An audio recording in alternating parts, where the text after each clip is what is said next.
Hi everyone. In our today's lecture, we are going to study about the liquid state. So, as you have already studied about the solid state, पहले lecture में हमने एक introduction पढ़ा था जिसमें हमने matter के particles की कैरेक्टरिस्टिक्स पढ़ी थी. Just to recall the characteristics, the particles of matter are having space between them. Second characteristic, the particles of matter are continuously moving, that is they have kinetic energy. And third characteristic was that particles of matter attract each other, and so they are always attracting, they have a force of attraction between them. फिर हमने ये पढ़ा था कि ये जो force of attraction होता है वो सॉलिड्स में सबसे ज़्यादा होता है, इसलिए सॉलिड्स बहुत स्ट्रॉन्ग और रिजिड होते हैं, हम उनको इजीली ब्रेक नहीं कर सकते. यही फोर्स ऑफ अट्रैक्शन लिक्विड्स में थोड़ा कम होता है और गैसेस में सबसे कम होता है. And due to this solid के जो पार्टिकल्स होते हैं वो बहुत टाइटली पैक्ड होते हैं, लिक्विड्स के पार्टिकल्स में थोड़ा गैप होता है और गैसेस के पार्टिकल्स में बहुत ज़्यादा गैप होता है. Right. Now in this particular lecture, we are going to discuss in detail about the liquids. What are actually liquids? अब एक regular discussion लेते हैं. Let us take 50 ml of water. Let us take 50 ml water or any fluid. You can take any fluid. What are the examples of liquids? We can see milk is a liquid, ink is a liquid, water is a liquid. There are many examples of liquid. So right now kerosene is a liquid, oil is a liquid, alcohol is a liquid. So मान लीजिए कि हमने 50 ml water लिया और उस 50 ml water के साथ हमने लिए 3 different types of vessels. Let us assume we took a long glass, then we took a bowl, and then we took a dish or a plate. ठीक है. Now when I will pour this 50 ml water in this glass, in this bowl or in this plate, क्या 50 ml water सब में एक जैसा दिखेगा? Maybe यहाँ पर 50 ml water यहीं तक आया, यहाँ पर 50 ml water ने यहाँ तक fill कर दिया bowl में, and in the plate the 50 ml water will be very less in quantity. It will appear very less because it is spread. तो हम एक चीज यहाँ नोटिस करेंगे कि हम इस फ्लूइड को या लिक्विड को जब डिफरेंट शेप्स ऑफ वेसल्स में पोर करते हैं तो वो जो लिक्विड है वो उस पर्टिकुलर वेसल या कंटेनर का शेप ले लेता है. ग्लास में डालेंगे तो ग्लास के शेप का हो जाएगा, बोल में डालेंगे तो बोल के शेप का हो जाएगा और प्लेट में डालेंगे तो प्लेट के शेप का हो जाएगा. लेकिन शेप बदलने की वजह से क्या उसकी एक्चुअल वॉल्यूम चेंज हो रही है? 50 ml 60 ml हो जाएगा, या 50 ml 100 ml हो जाएगा, या फिर 50 ml 20 ml में कन्वर्ट हो जाएगा? नो, कभी भी ऐसा तो हो ही नहीं सकता. मैटर कहीं जादू से गायब भी नहीं हो सकता और जादू से कहीं से आ भी नहीं सकता. तो आपने एक चीज यहाँ पर सीखी कि जो लिक्विड्स होते हैं उनका कोई फिक्स शेप नहीं होता. अगर आप इसको जमीन पे डालोगे तो वो स्पिल हो जाएंगे, वो बिखर जाएंगे, स्प्रेड हो जाएंगे on whatever the surface they are poured on. So the first important point that you have to remember is liquids have no fixed shape. They take the shape of the container in which they are poured. Right? दूसरी चीज, जब shape अलग अलग vessels में change हो जा रहा है तो वॉल्यूम में चेंज नहीं आएगा. वॉल्यूम जितनी रहती है उतनी ही रहती है. There will be no change in the volume. So second important characteristic, these are the characteristics you have to keep in mind. Second important characteristic is the liquids have fixed volume. Now, and we also studied that they take up the shape of the container in whichever shape container you are using, liquid उस container का shape ले लेगा. Next चीज आप एक और observe करेंगे कि जो liquids होते हैं वो आराम से एकदम fluidity के साथ spread हो सकते हैं, वो flow हो सकते हैं. पानी flow हो सकता है, oil flow हो सकता है, milk flow हो सकता है, एयर भी फ्लो हो सकती है, लेकिन एयर लिक्विड नहीं है. तो जो भी चीज़ें फ्लो हो सकती हैं उन चीज़ों को हम कहते हैं या उस मैटर को हम कहते हैं fluid. Any matter which can flow is called as a fluid. ये आपको याद रखना है. Air also flows in the atmosphere, that is why air is also a fluid. But यहाँ पर हम बात कर रहे हैं लिक्विड्स की। सारे लिक्विड्स, मैं लिक्विड को यहाँ रखूंगी तो वो यहीं रहेगा ऐसा नहीं होता, जहाँ उसको जगह मिलेगी वो फ्लो हो जाएगा। रिवर का पानी एक ही जगह नहीं रहता है, जहाँ उसको जगह मिलती है फ्लो हो जाता है। कहीं पर भी कोई भी लिक्विड स्टैग्नेंट नहीं रहता, जैसे ही जगह मिलेगी फ्लो होना स्टार्ट कर देगा। तो liquids are fluid, they have fluidity. Clear? Next important point अब हम पढ़ेंगे। मान लिया मैं आपको एक एग्जांपल देती हूँ। I took 2 containers, 1 and 2। यहां मुझे लिक्विड में सॉलिड को मिक्स करना है। Let us mix solid in liquid. और सेकेंड केस में मुझे कोई एक लिक्विड को दूसरे लिक्विड में मिक्स करना है। Find which one will mix faster? I will write the question. You may also note it down. Which one will mix faster? This is a very important question to understand, and your answer should be very correct. So, what is the reason and what happens? Which one mix faster? Solid में liquid जल्दी mix होगा या liquid में liquid जल्दी mix होगा? सोचो सोचो जरा, कुछ एग्जाम्पल्स सोचो। बहुत सारे डेली लाइफ में एग्जाम्पल्स होते हैं। सॉलिड में लिक्विड के एग्जाम्पल हैं when we mix sugar in water, when we mix salt in water, and when we mix jaggery गुड़ इन वाटर। ये सिंपल एग्जाम्पल्स है जो हम डेली लाइफ में यूज करते हैं। जब भी आप किसी सॉलिड को लिक्विड में मिक्स करते हो तो हमको उसको स्टर करते रहना पड़ता है ताकि वो पूरा मिक्स हो जाए, है ना। लेकिन अगर I have to mix milk in water और इंक इन वाटर और let us say petrol in diesel, they will very quickly mix. उनको मिक्स करने में आपको ज़्यादा परेशानी नहीं होगी। यहाँ तक कि the liquid in liquid example will mix faster in each other. On the other hand, solid and liquid will take some time. Why so? The answer lies in their arrangement of molecules. What happens? Suppose we have a solid and we have a liquid. यहाँ पर liquid के बीच में तो space है, लेकिन solid के particles के बीच में स्पेस बहुत कम है। इसीलिए इन दोनों को इंटरमिक्स होने में थोड़ा टाइम लग जाता है, मतलब डिफ्यूजन होने में थोड़ा टाइम लग जाता है। हमने पढ़ा था what is diffusion, the intermixing of particles of one matter and another matter on their own is called as diffusion. We also read that the rate of diffusion, diffusion होने का जो टाइम है, इंटरमिक्सिंग होने का जो time है, वो अगर ठंडा सॉल्यूशन है तो टाइम ज़्यादा लगेगा, लेकिन अगर हमने सॉल्यूशन को या मिक्सचर को गर्म कर दिया है तो वो इंटरमिक्सिंग ज़्यादा जल्दी हो जाएगी। Means rate of diffusion increases with increase in temperature. Okay, so यहाँ पर डिफ्यूजन होने में थोड़ा टाइम लगेगा, हो जाएगा diffusion, but it will take some time. On the other hand मेरे पास एक लिक्विड है और मेरे पास दूसरा लिक्विड है, दोनों लिक्विड्स के बीच में स्पेसेस हैं, है ना। And when we will mix them with each other, they will mix quickly because they already have space in them, so the diffusion will be faster. Get it? So here we are studying about the diffusion.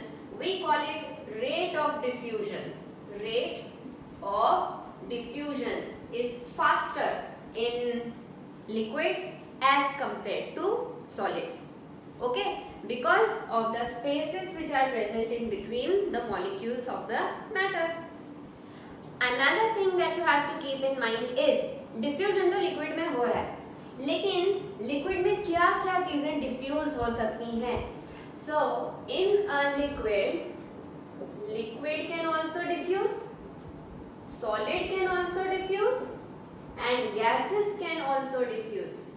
मतलब liquid में हम liquids भी mix कर सकते हैं, solid भी mix कर सकते हैं और गैसेस भी मिक्स कर सकते हैं। Clear? We also know that gases in the atmosphere get diffused into water. जितनी भी एटमॉस्फेयर में गैसेस होती हैं, specially oxygen and carbon dioxide water में मिक्स हो सकती हैं, और यही रीजन है जिसकी वजह से एक्वाटिक एनिमल्स और प्लांट्स भी रेस्पिरेशन कर सकते हैं। What happens, the gases like carbon dioxide and oxygen, they also mix with water, or we can say that they diffuse in water, और इसी water को use करते हैं plants and animals, aquatic plants and animals. What they do, they filter oxygen or carbon dioxide from water and consume them for their process. ठीक है, सो अगर gases water में diffuse नहीं हो पाती, या फिर हम ऐसा कह सकते हैं कि ऑक्सीजन और कार्बन डाइऑक्साइड अगर वाटर में डिफ्यूज नहीं हो पाते, तो बेचारे एक्वाटिक एनिमल्स और एक्वाटिक प्लांट्स रेस्पिरेशन और फोटोसिंथेसिस का प्रोसेस नहीं कर पाते हैं। There would not have been any life in water. लेकिन हमें पता है कि वाटर में लाइफ होती है, और हमें पता है जो फिशेस होते हैं, जो एक्वाटिक प्लांट्स होते हैं, वो सब अपना ऑक्सीजन और अपना कार्बन डाइऑक्साइड वाटर में से एब्जॉर्ब करते हैं, क्योंकि gases also dissolve in water और liquid. So one thing that we learned in this lecture is that solids get diffused into liquid, liquids also diffuse into liquid, and gases can also diffuse into liquids. तीनों states of matter liquid में diffuse हो सकते हैं, because liquid के जो particles होते हैं वो कंटिन्यूसली मूव करते रहते हैं and they have space between them. Fine, after learning about the solid state and the liquid state, we will now learn about the gaseous state. What are the characteristic properties of gases? What are the arrangement of molecules in gases, and what are the properties that the gaseous state of matter possess? इस lecture में हम इसके बारे में पढ़ेंगे, लेकिन उसके पहले हम एक सिंपल सी एक्टिविटी परफॉर्म करेंगे with the help of a syringe. You all know what is a syringe. I have drawn one syringe for you on the board. You have to take 3 syringes like this. 100 ml syringe I have written here. 100 ml syringe, हम 3 ऐसी 100 ml की syringes लेंगे. उसके बाद तीनों syringes के pistons को remove कर लेंगे. ऊपर वाला जो piston portion होता है उसको हम remove कर लेंगे. Then एक syringe में हम chalk powder fill करेंगे, second syringe में हम water fill करेंगे, और तीसरी syringe को undisturbed छोड़ देंगे. उसमें कुछ भी fill करने की जरूरत नहीं है, because we want to fill it with air. ठीक है? After filling these things, हम उनको completely ऊपर तक fill कर देंगे, यहाँ तक water fill कर देंगे, chalk fill कर देंगे, और एक syringe को we will keep undisturbed. We will not fill anything in third syringe. What will happen now? This is the first, this is the second, and this is the third syringe. After putting the piston back, हम चाहें तो piston के आसपास यहाँ पर top पे Vaseline या फिर पेट्रोलियम जेली भी लगा सकते हैं, जिसकी वजह से ऊपर से वो एयर टाइट हो जाए. Now we will do one thing. हम तीनों सिरिंजेस को ऊपर से कंप्रेस करने की कोशिश करेंगे. First syringe, second syringe and third syringe. We will try to compress the piston into that syringe. You will observe. अब आप बताओ आप क्या ऑब्जर्व करोगे?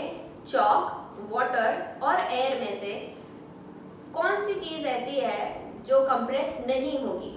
पहले आप चॉक के पाउडर को कंप्रेस करेंगे, तो कंप्रेस करने के बाद आप देखेंगे थोड़ी देर के बाद जब पाउडर एकदम टाइटली पैक हो गया है, फर्दर कंप्रेशन नहीं होगा. वाटर के केस में आप ऑब्जर्व करोगे कि जब आप पिस्टन को कंप्रेस करते हो, प्रेशर अप्लाई करते हो, तो थोड़ा अमाउंट ऑफ कंप्रेशन होता है. सिरिंज में जो पिस्टन है आप उसको थोड़ा सा अंदर तक कंप्रेस कर पाते हैं. एयर के केस में आप क्या देखेंगे? एयर के केसेस में आप ऑब्जर्व करेंगे कि जब आपने पिस्टन को प्रेस किया तो काफी सारा पिस्टन नीचे तक चला गया, मतलब अंदर की जो एयर थी वो कंप्रेस हो गई. समझ में आया? What is happening? अच्छा, एंड वन मोर थिंग, आपको नीचे एक रबर कॉर्क फिट करनी है, नहीं तो सब चीज नीचे से निकल जाएगी. So you have to ensure कि आपने सिरिंज के नीचे एक रबर कॉर्क फिट किया हुआ है ताकि कोई भी पार्टिकल्स बाहर ना निकल जाए. ठीक है? Now what is happening? जब हमने चॉक के पार्टिकल्स को या चॉक पाउडर को कंप्रेस किया तो हमें पता है चॉक पाउडर में arrangement of molecules is very tight. They are very tightly packed with very less amount of space is present between them. तो इसमें जो compression है वो बहुत less होगा, मतलब इसकी compressibility बहुत कम होती है. Water के जो particles हैं they have more space between them, और अगर हम pressure apply करें तो इन particles पे pressure apply करके हम उनको पास में ला सकते हैं, तो इसमें compression होगा. It will be compressed. On the other hand, in the case of air के particles तो और ज़्यादा दूर होते हैं, ठीक है, and they are randomly moving. तो जब हम यहाँ प्रेशर अप्लाई करेंगे तो हम बहुत इजीली इसको बहुत ज़्यादा कंप्रेस कर सकते हैं, और जब हम इनको कंप्रेस करेंगे तो ये पार्टिकल्स पास में आने की कोशिश करेंगे और बहुत सारी एयर कंप्रेस हो जाएगी. समझ में आया? So in short, we studied about the property of compressibility. कौन सा पॉइंट पढ़ रहे हैं हम यहाँ? Compressibility of matter. Compressibility में हमने पढ़ा और ऑब्जर्व किया एक सिंपल सी एक्टिविटी करके, सीरीज एक्टिविटी करके, कि जो कंप्रेसिबिलिटी होती है वो सबसे कम होती है सॉलिड्स में, उससे ज़्यादा होती है लिक्विड में, and the most amount of compressibility या the maximum compressibility is seen in gases. तो gases को हम सबसे ज़्यादा कंप्रेस कर सकते हैं, लिक्विड्स को उससे कम और सॉलिड्स को सबसे कम. नेग्लिजिबल कंप्रेसिबिलिटी होती है सॉलिड्स की, हमने फर्स्ट लेक्चर में पढ़ा था. Liquids small amount of compression permit करता है, and gases are highly compressible, they can be compressed into very smaller volumes. ठीक है, एंड यही एग्जांपल हमको, अच्छा यहाँ पर मैं लिख देती हूँ, मैक्सिमम कंप्रेसिबिलिटी.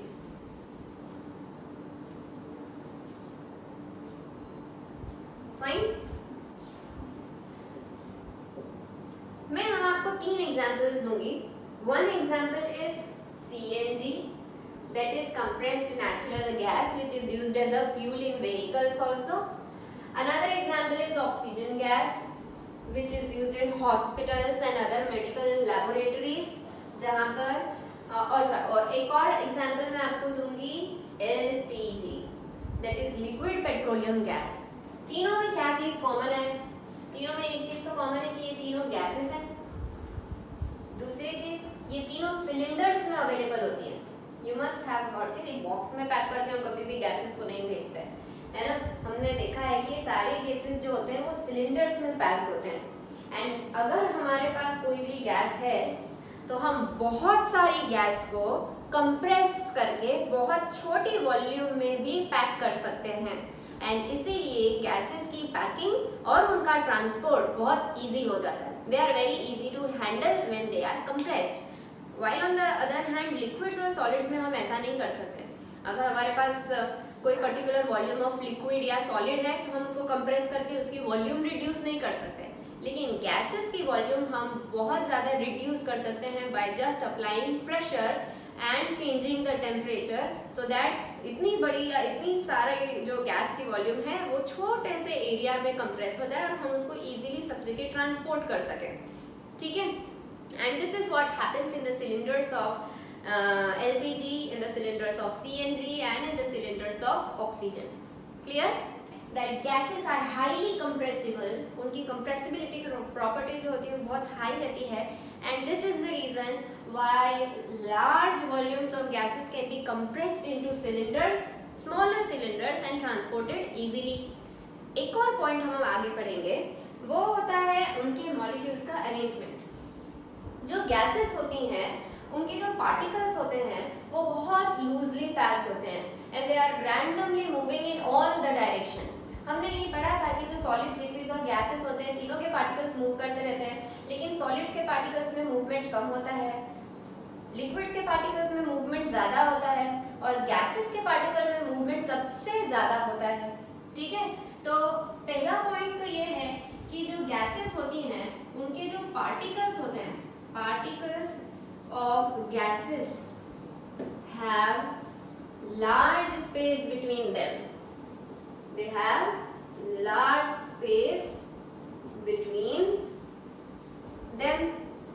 और जो दूसरा इंपॉर्टेंट पॉइंट है, it is that particles of gases move randomly, मतलब रैंडमली का मतलब कहीं भी, कोई फिक्स डायरेक्शन नहीं है, कभी इधर कभी इधर कभी, in all the direction randomly कहीं पर भी मूव कर सकते हैं। So they all move randomly in all directions, in all the directions. अब ये जो दो पॉइंट्स हैं ये बहुत इंपॉर्टेंट रोल प्ले करते हैं डिफ्यूजन के प्रोसेस में। Again repeating the same thing, diffusion in gases is the maximum. For example, I am giving you one very common example. हमने एक एग्जाम्पल पहले भी डिस्कस किया था of burning incense stick. अगर मैं एक इंसेंस स्टिक को ऐसे ही रूम में रख दूंगी तो उसकी स्मेल पूरे रूम में इतनी जल्दी स्प्रेड नहीं होगी, लेकिन अगर उसी इंसेंस स्टिक को मैं बर्न कर दूंगी, जला दूंगी with the help of a match stick, उसकी स्मेल इस रूम में क्या, इस घर में क्या, घर के बाहर भी चली जाएगी, और वो भी बहुत जल्दी। क्यों? क्योंकि पहली चीज, जब हमने उसको बर्न किया तो हमने टेम्परेचर बढ़ाया, टेम्परेचर बढ़ाया तो काइनेटिक एनर्जी बढ़ गई। उससे क्या हुआ कि वो जो इंसेंस स्टिक है वो बर्न होके गैस में कन्वर्ट होने लग गई। एंड वी नो कि जो गैसेस होती हैं उनका रेट ऑफ डिफ्यूजन बहुत फास्ट होता है, वो बहुत जल्दी जल्दी फैल जाती हैं और एयर में डिफ्यूज हो जाती हैं, जिसकी वजह से अच्छा, और रैंडम मोशन जो है बहुत फास्ट है तो वो बहुत लॉन्गर डिस्टेंसेस तक स्प्रेड भी हो जाएंगे बहुत लेस अमाउंट ऑफ टाइम में। एक और एग्जांपल है, whenever your mother cooks something very delicious in the kitchen, अगर खाना ऐसे ही रखा है, कच्चा पड़ा हुआ है, तो उसकी खुशबू आपको नहीं आएगी, लेकिन जैसे ही मम्मी तड़का लगाती है और मस्त बढ़िया मज़ेदार खाना बनाती है तो उस गरम गरम टेस्टी डिलीशियस खाने की खुशबू तुरंत आप तक आ जाती है, आप तक क्या, रूम के बाहर दूसरे रूम में और पड़ोसियों को भी आ जाती है। क्यों? क्या हो रहा है वहाँ पर? The aroma particles, aroma means जो खुशबू है, फूड के जो खुशबू के पार्टिकल्स होते हैं, the particles of the aroma of food gate diffused with the particles of air, और डिफ्यूजन के बाद ये बहुत जल्दी स्प्रेड हो जाते हैं इन रैंडम डायरेक्शन, और जो फूड है उसकी स्मेल दूर दूर तक जल्दी से स्प्रेड हो जाती है। तो this is also an example of diffusion. ठीक है, so diffusion in gases is maximum, और you can say that rate of diffusion in gases, और गैसेस के अंदर बहुत जल्दी डिफ्यूज हो जाती हैं और बहुत लॉन्गर डिस्टेंस तक ट्रैवल कर सकती हैं, because the particles of gases have large space between them, and second the gases move randomly in all the direction, and as we increase the temperature of the mixture, जैसे ही gases का temperature बढ़ता है उनका rate of diffusion और ज्यादा बढ़ जाता है और वो लॉन्गर डिस्टेंसेस ट्रैवल कर सकती हैं। ठीक है, in the gaseous state the particles move around randomly with high speed, and while doing so they hit each other. क्या हो रहा है कि जब बहुत हाई स्पीड में गैस के पार्टिकल्स इधर उधर मूव हो रहे हैं तो ऐसे मूव करते करते वो अपने आप को हिट करने लग जाते हैं। एक पार्टिकल दूसरे से हिट हो गया, एक पार्टिकल दूसरे से टकरा गया, और ये पार्टिकल्स आपस में एक दूसरे से टकराते रहते हैं। आपस में ही नहीं, they also hit the walls of the container. Suppose I have a container here and there are certain particles of gases, and all these particles are moving in random direction, some here, some there, some this direction, and while moving in all these random directions in high speed, they hit each other and they also hit the walls of the container. Due to this collision, due to this force exerted by them, we say that the particles of gases exert pressure. जो gases होती हैं वो pressure exert करती हैं, हम सबको पता है, एयर का प्रेशर होता है, एटमॉस्फेरिक प्रेशर होता है, आप सबने पढ़ा है। ये क्यों होता है? Because these gases hit on the walls of the container, और इसकी वजह से ये जो फोर्स अप्लाई कर रहे हैं उससे प्रेशर प्रोड्यूस होता है, जिसको हम कहते हैं एयर प्रेशर और gas pressure. Okay, what is actually happening is the force exerted by the gas particles per unit area is called as pressure. तो आपने प्रेशर के बारे में थोड़ा सुना होगा। व्हाट इज एक्चुअली प्रेशर? प्रेशर का फॉर्मूला होता है force applied upon area. This is the formula for pressure. अब जो हमारी गैसेस हैं उसके पार्टिकल्स रैंडमली मूव हो रहे हैं बहुत हाई स्पीड से, और जब वो टकराते हैं तो वो फोर्स एक्सर्ट करते हैं। तो ये फोर्स जो गैस के पार्टिकल्स एक्सर्ट कर रहे हैं अपॉन पर unit area of the container. अब ये कंटेनर का पर यूनिट एरिया ले लो, आप पर यूनिट एरिया में सेंटीमीटर स्क्वायर ले सकते हो, मीटर स्क्वायर ले सकते हो, अगर ज़्यादा बड़ा एरिया है तो किलोमीटर स्क्वायर ले सकते हैं, लेकिन एसआई यूनिट होती है एरिया की मीटर स्क्वायर, और फोर्स की यूनिट होती है न्यूटन। तो द अमाउंट ऑफ फोर्स, अगर 1 newton force 1 metre square unit area पे अप्लाई हो रहा है, इतना फोर्स 1 यूनिट स्क्वायर एरिया पे अप्लाई कर रहे हैं, तो हम कहते हैं कि वो 1 प्रेशर की पास्कल एसआई यूनिट होती है, 1 पास्कल प्रेशर अप्लाई कर रहा है। ओके, प्रेशर के बारे में और डिटेल में आपको कमिंग चैप्टर्स में आने वाला है, जब हम फिजिक्स में पढ़ेंगे कि न्यूटन क्या होता है, मीटर स्क्वायर क्या होता है, पास्कल्स क्या होता है। अभी आपको सिर्फ इतना ध्यान रखना जरूरी है कि एयर जो होती है या कोई भी गैस होती है वो प्रेशर अप्लाई करती है। अब प्रेशर क्या होता है? It is the force applied by the particles per unit area on the walls of the container. This is called as pressure applied by the gas. Clear?